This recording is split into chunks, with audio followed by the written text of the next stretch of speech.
কার কাছে বলিব আমার দুঃখের কথা? স্বপ্ন ভাঙা কত কঠিন, পাই না পূর্ণতা। আমি কার কাছে বলিব আমার দুঃখের কথা?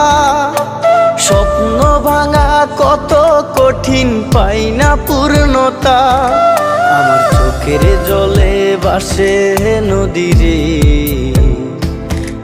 আমি নিজেই নিজে একা কাঁদিরে।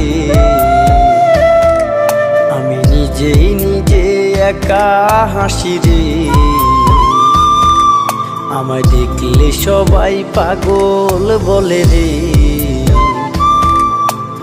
ওরে আমার মাটির পুতুলের